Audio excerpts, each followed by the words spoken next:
Good morning again, and welcome to Nuts and Bolts Breakout, the USDA edition. As we get started this morning, or this afternoon, we have the pleasure of being briefly, and I say brief because he's going to be with us for maybe 10 or 15 minutes, but briefly joined by RHS Administrator Altoro. I'll do a really quick bio and then we'll bring him up on the screen. For nearly 3 decades, Administrator Altoro has been dedicated to understanding the heart and passion of minority communities and applying his experience and wisdom to providing financial opportunities that spark economic development. Recently, he served as CEO and Executive Director for the Wisconsin Housing and Economic Development Authority. As CEO, he strategically positioned the agency to adopt a holistic approach to leveraging affordable housing to grow economic prosperity for historically marginalized communities. Under his guidance, the agency was able to enhance its 2021-2022 housing tax credit qualified allocation plan, encouraging diversity amongst participating developers and providing greater consideration of the unique needs of rural communities. Prior to working there at the agency, he served as the town bank's vice president of commercial banking. So at this point, I will turn it over to Administrator Turo. Good afternoon. And actually, I won't be on for 10 to 15. I'll be on for 45 minutes. I'll be leaving 10 to 15 minutes earlier. But I appreciate the introduction. Very privileged to be a part of this conversation today. Right around 3 weeks in the new job right now. And I have to, right off the bat, thank some of the folks, actually, a majority of the folks that are going to be on this call today, because they've been the extreme experts in really just getting me up to par and briefing me on all things RHS. And so it is super exciting to be in this role today. As you heard, I have a history working for the Wisconsin Housing and Economic Development Authority. 30 years as a banker. And I'd say about half of that time was working in urban communities. And I've been asked, rightfully so, by many folks through my time, what does a city boy know about rural communities? And for the last few years in WIDA, we were very challenged about some of the significant disparities that we saw in our rural communities. And I took that scrappiness as a banker and applied it to all things and making sure that we had this impact in rural communities also. We see across the nation that we need to have an additional attention by not only us who are the practitioners that work very hard in rural communities, but we need more attention from all over, from all industries, to understand that it takes absolutely a village and the nation to support us as we move forward. So excited to be a part of this conversation, and we'll get this going here, because I know that we have a limited time to answer as many questions as we can. So thank you. Thank you. Thank you. Also joining us today on the panel, we have Jamal Habibi, Chief of Staff, RHS. We are joined by Kathy Glover, Deputy Administrator of Single Family Housing, Nancy Ann Bodell, Deputy Administrator of Multifamily Housing, Chad Parker, who's the Deputy Administrator of Community Facilities, Jackie Ponce Lazaruk, the Chief Innovation Officer, and last but certainly not least, Dan Rogers, the Production and Preservation Division Director. And so we have a question that's already been sent over to the team here. And so the first question is, how can USDA adapt to be flexible with its programs to help communities best address the changing dynamics due to the COVID-19 pandemic? I'd like to respectfully start with that question and then pass it on to my colleagues. It's interesting that I come from the private market, and I remember being on the other side, either representing a nonprofit or a for-profit organization, really frustrated with government systems, asking that exact same question around the fact of, like, what the heck are you going to do to be more flexible and help us adapt to have these impacts? And now that I've had the ability to work on the state side and now on the federal side, I think a true answer to that is that we're going to need a little bit of equal give and take. And what I mean by that is the fact that I know there's a good amount of folks that are on this call that either have worked potentially at USDA, have worked for government, and now are working on the private or nonprofit side, and understand that sometimes there are these challenges where our hands are a bit tied. And I think when there's kind of this grace that's given and understanding that there's this reality of some of the challenges that we face internally on the governmental side, it really allows us to work together and have kind of an equal footing on the conversation of what's going forward. I say that, but then I say on the other side, there's these opportunities. And the opportunities are the fact that first and foremost, I truly believe and know that we have an administration that aligns with a significant amount of you all that are on this call, that have been calling for the issues of equity, that have been calling for the issues of really getting at some of the really important disparities in communities, climate change, and some of the resilience that we need because of due to the issues around COVID. So I think and know again that we have an administration, and then we have leadership in this organization that again comes from the other side and is able to really understand that we have to take on these responsibilities to be impactful. I also would say that in order for us to really be flexible and adaptable, it's not really about the products. It's not about the resources. It's about the people that have to administer these resources. And we're really excited for some of the potential resources coming down the line that will be future investment into workforce at RHS. And with that happening, I think I'm really excited to know that in itself gives us, the right people, more people to be able to get some of the resources out in the streets. Anyone else want to respond to that?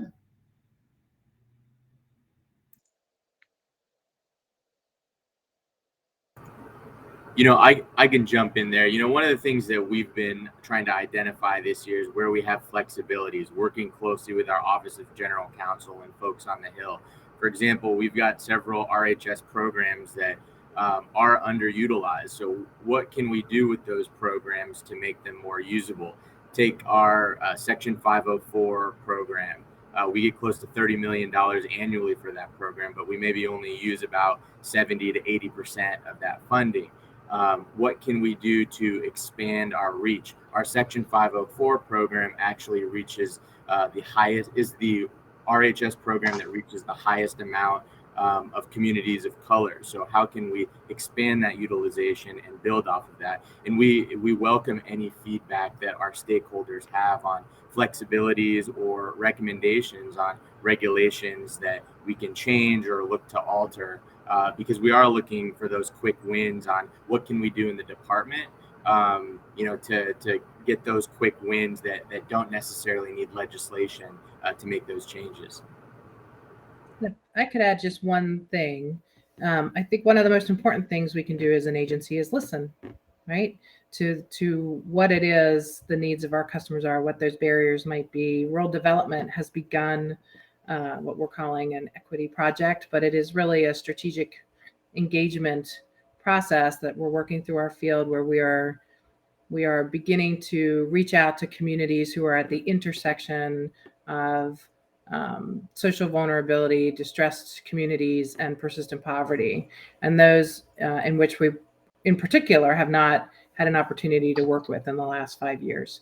And just starting those conversations, figuring out what the barriers are from that.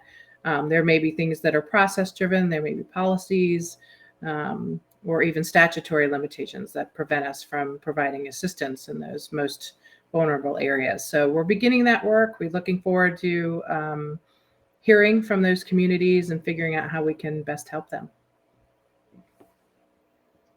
Perfect. Thank you. Did anyone else want to respond to that question, or shall we move on? All right.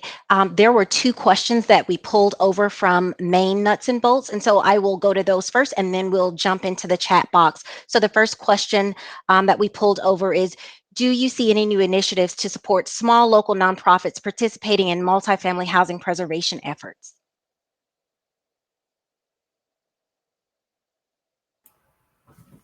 Hi, this is Dan Rogers. I think I can take that. We have a couple initiatives that we're getting ready to roll out first. We're getting prepared to roll out what we're calling our NPR no cost NOSA. That is going to enable properties owned by nonprofits that are seeking debt deferrals to use cash that is otherwise being utilized to pay for 515 debt service, to redirect those funds to capitalize or leverage debt to make repairs. That should be out within, I think, the next 30 days or so. It's in process. It's in clearance now. Really exciting initiative. And I think at some point, we mentioned it earlier in the bigger session, but the Build Back Better resources that we're preparing to implement, if all of that materializes as we sort of expect it to, we'll have a lot of resources available to clear out not only the existing preservation pipeline, but to really make some progress in addressing what we anticipate to be the first 5 to 6 years of properties that are preparing to either exit the portfolio due to expiration of affordability, or properties that need recapitalization, and that's the driving factor for recapitalization now. In addition to that, we're coupling that with the availability of technical assistance opportunities. We have a nonprofit technical assistance NOFA that is going to be released within the next, I think, 3 to 4 weeks ish. And that's going to provide some opportunities for technical assistance to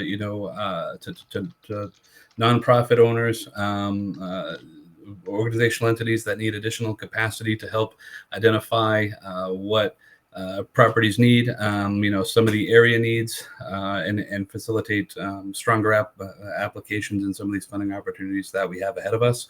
So those are the sort of short and long-term opportunities that we have. I hope that answers your question. All right, perfect. Thank you. And the next question is a very aspirational question. And so this is a question probably for Kathy.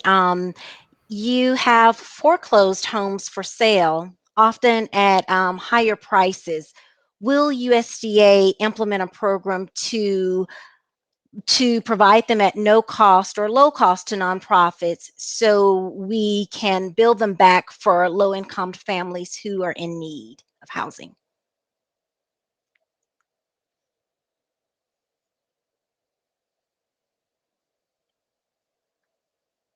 The host muted me. It's not me, it's the host. Can you hear me now? Yeah, because I'm getting a message that says the host muted me, so I figure you didn't want me to answer, but thanks for unmuting me. Yeah, to answer that question, and I think the question was surrounding foreclosed properties, and will we be giving them back to nonprofits to rebuild them or to use them for affordable housing? First of all, the foreclosed properties at the foreclosure sale, they're available for sale to anyone. So that's probably the best time to purchase one. You can get them at a discount. But by our statute, we do have to offer these properties to, if they are deemed program property, we offer these properties to sell to potential program borrowers first for a certain time period. And then we can offer them for sale to the general public. The properties are discounted. They're continuous discounts. And then if we get to a point where they just can't sell, they can be sold via sell bid or along that line. So it's not really like, where we can give them away or anything like that. But we do have a process for continuous price reduction of those homes well below the market value. Thank you. Thank you, Kathy. The next question in the chat is, does RD have plans? And if so, can you provide us dates to publish regulations or other policy setting notices for the voucher program and to amend the current 515 program regulations applicable to undocumented persons to live in Section 515 housing? Yeah, so with respect to the voucher rule first, we do have a proposed voucher rule that hopefully will be going into clearance within the next couple of months. Not anticipating that becoming final and being implemented until very late 2023 or early 2024. But the voucher program has been operating as a pilot program since 2006. So we are well past due with respect to implementing regulations in that program. And we have a lot to do there in terms of improving the efficiency of the program, improving the equity associated with how the program is administered, particularly around rent setting and the level of reimbursement that are going to tenants. So hopefully look for that proposed rulemaking within the next 3 to 6 months, I would say. With respect to the citizenship in Section 515, yes, the rule that we did have in place is currently suspended. And we are working on a revised rule that will align align very closely with the rule that HUD put back in place about 4 to 6 months ago. So those are the responses to those two questions. All right, thank you. The next question is, are there any grants that fund a project from beginning to end? So on the multifamily side, there are. We have a farm labor housing program that provides both loans and grants to develop new construction farm labor housing. In the Build Back Better bill, there's 1.8 billion in the report that was passed out of the House Financial Services Committee for multifamily. A combination of both preservation activities can be undertaken with that funding, as well as new construction for Section 515. I say this all the time to anybody who will listen. Since the NPR program was put into place, we've lost 47,000 units of Section 515 housing, and we've only been able to retain 31,000.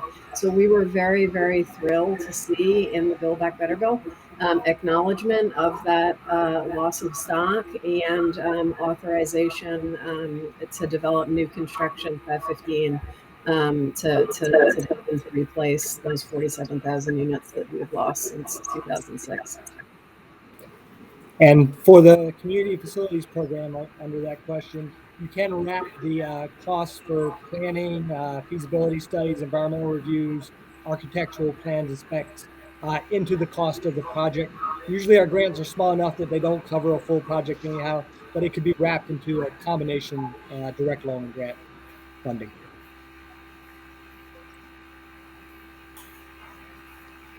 All right. The next item, it's more of a statement, but Kathy, I'll give you an opportunity to respond. It's not really a question, it's more of a statement.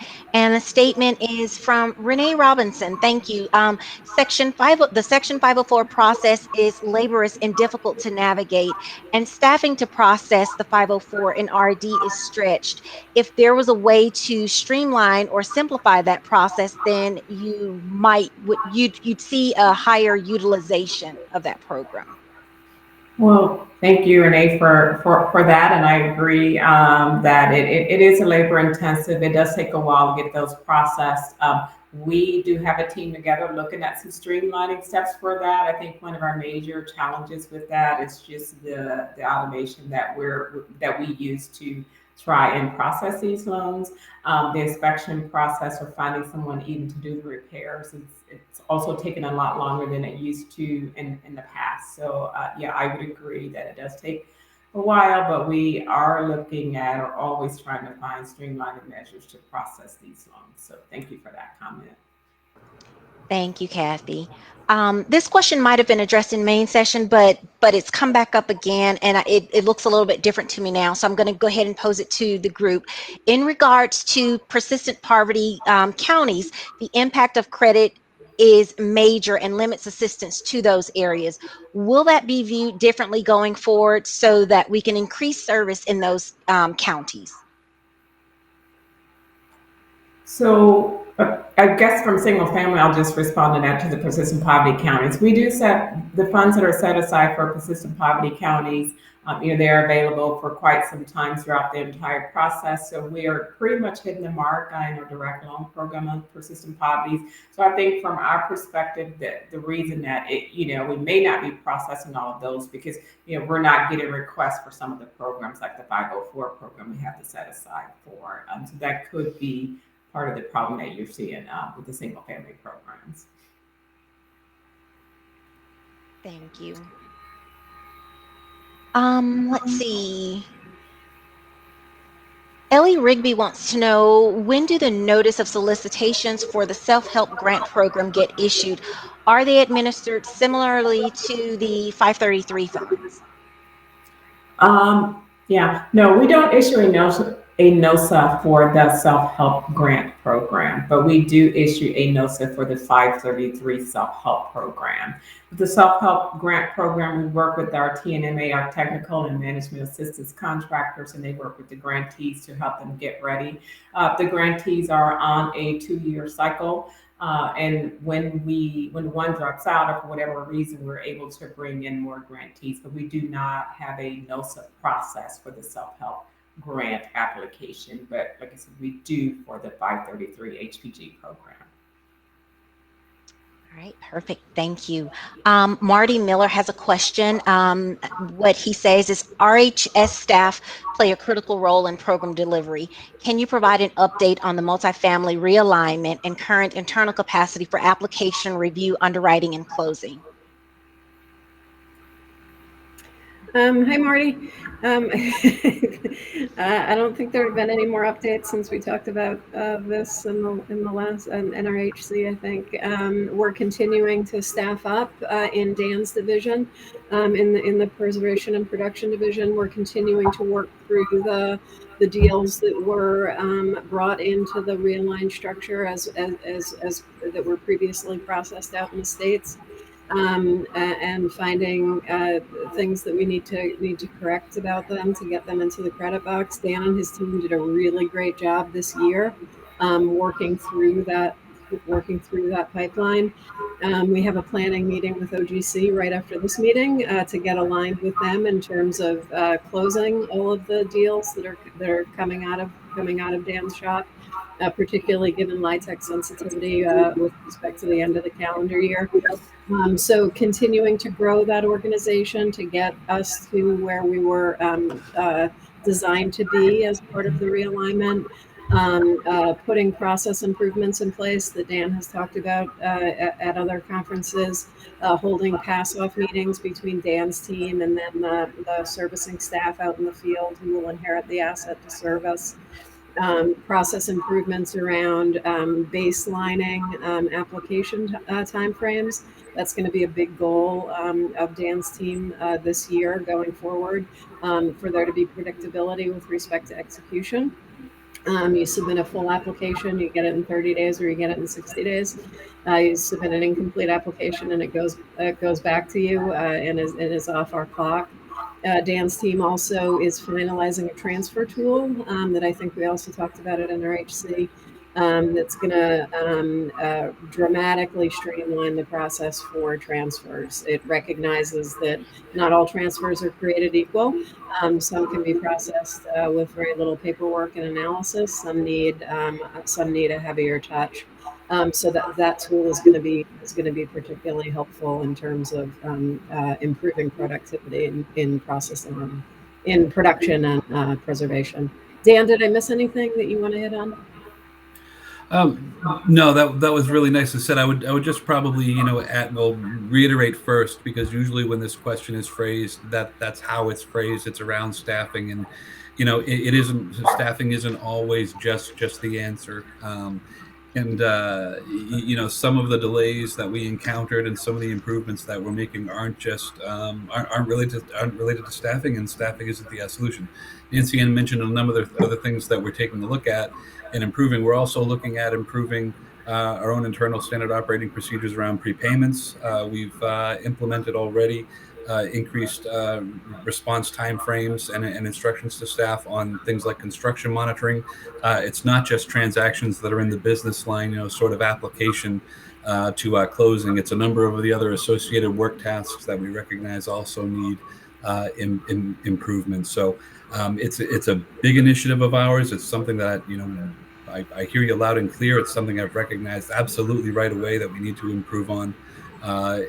This year, this very important year coming up for us, the year of sort of baseline data, where we feel like we've cleared out, or we're going to clear out that backlog, that sort of pre-realignment backlog. We're going to really start to be able to analyze just how long it takes us to go from start to finish in terms of application to closing. And some of the tracking that we have in place, we'll be able to identify what some of the pain points are too. And so we're really going to be able to focus our resources on mitigating some of those issues. Be patient with us. It's going to be a bit of a slow roll, right? We're still building up here. But I'm really, really confident that you're going to see some really positive results as we get into the second half of the fiscal year, and certainly by the end of the fiscal year. So good question, and something that we're really looking forward to taking care of. Thank you, Nancy and Dan. Thank you. I'm going to skip ahead really quick here to a question that's come through. It's for Jackie, and it says, "What is the agency's goal and anticipated impacts for its Rural Placemaking Innovation Challenge?" Hey, thank you so much for the question. I'll try to be quick. I know we're short on time. So with RPEC, our goal is threefold. One, we want rural communities to be educated about what placemaking is, and to leverage that planning process to build out a vision for the community that's based on a sense of place, and to build a plan around that. Second thing we want is to connect rural communities with technical assistance that will help them build those plans. And then ultimately, we'd like for those plans to be able to be implemented, whether it's through funding through RD or through other partners. And we're super excited this year to be planning out a networking event that'll happen, I think, in May.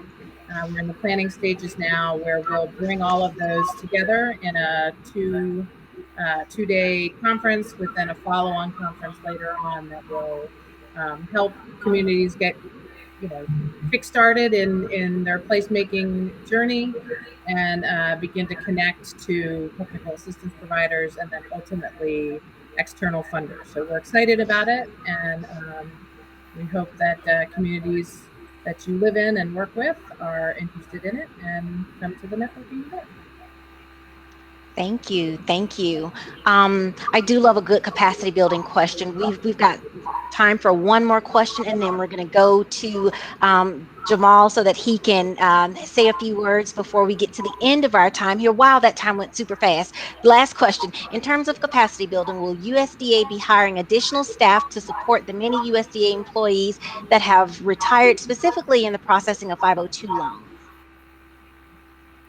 I sure hope so.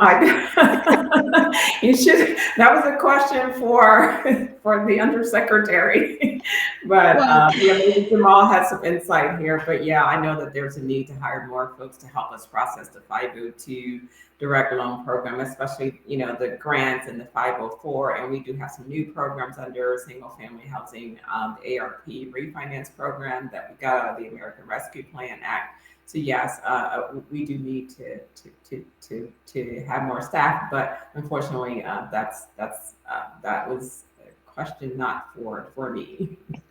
All right. So before we throw to Jamal, there's one last question, I promise, and I want to give Chad an opportunity to answer this question before we go. And Marty Miller wants to know, how well are the CF funds being utilized, and what do you see for CF in 2022 and beyond? If we could just quickly address that. So we had both a record year in grants and guaranteed loans under the CF program in FY 2021. And we did about a little over $1 billion of our community facilities direct loan funds. We've got $2.5 billion of authority in direct loans, so there's a lot of capacity to do more. But that's still near the top end of the funding that we use on an annual basis. Thank you, Chad. And so now to you, Jamal. Fantastic. Thanks. Well, I just wanted to give a big shout out to our team here, our single family, multifamily CF team. This year with the COVID-19 pandemic, it's hit us all hard. In single family, we started with close to 20,000 borrowers in forbearance. That number is down to just 3,000. We face very limited to no foreclosures this year in the single family portfolio. In Nancy Ann's group, we received $100 million in ARP rental assistance, which were able to help about 27,000 rent overburdened tenants, some of them paying over 50% of their income in rent. Um, and finally, Chad's team, we received 500 million in emergency rural healthcare grants. That program was implemented ahead of Congress's schedule. Those funds can be used for rural hospitals, healthcare centers to cover COVID-19 back due costs and expenses. So just wanted to highlight my team's work. And again, one of the things that we really care about as an administration is customer service as well. Earlier this year, the multifamily team released a farm labor housing NOSA that was incredibly transparent and took into account some stakeholder input in terms of providing the scoring to help improve applications in the future. We also have an upcoming technical assistance NOFA in multifamily housing as well that really incorporates working directly with multifamily property owners to get their input on preservation while also incorporating a research element as well. We're really looking to address staffing challenges, any streamlining issues as well, especially with Build Back Better on the horizon, on how we can better work with our customers in the field and ensure that we have adequate staffing to carry out this robust funding as well. And just again, wanted to thank our team as well as our key stakeholders, and our door is always open. Samantha Booth over at HAC has my email address. I'm happy to answer any follow-up questions you all may have. All right. Thank you so much. We will close with that, but I wanted to quickly just thank Kathy, Chad, Dan, Jamal, Jackie, Nancy, and also Administrator Alturo in his absence thank him for his time that he spent with us today. Please be sure and join us for the rule update. That's happening now. It started at 1:15. Jump on over there. It's going to be really fun with a twist. Hear more about how rural America is adapting to a pandemic, population changes, and growing diversity, increasing mortgage activity, and a loss of affordable housing in rural areas, amongst other activities. So please, please, please jump on over there and join us now. Thank you so much for joining us for HUD for the Nuts and Bolts Breakout, the USDA edition.